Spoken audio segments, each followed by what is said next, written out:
आएगा सफर साथ चलने से ये मंजिल आएगी सफर साथ चलने से ला ला ला ला ला ला ला ला ला ला ला ला ला। श्री स्वामी समर्थ. तर सर्वांना मकर संक्रांतीच्या खूप साऱ्या शुभेच्छा. ही मकर संक्रांत तुम्हाला खूप छान जाओ. तिळगुळ घ्या, गोडगोड बोला.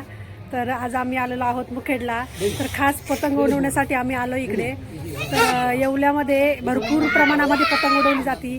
त्यामुळे आम्ही वैशू पतंग बघते किती उंच गेली आहे आणि साई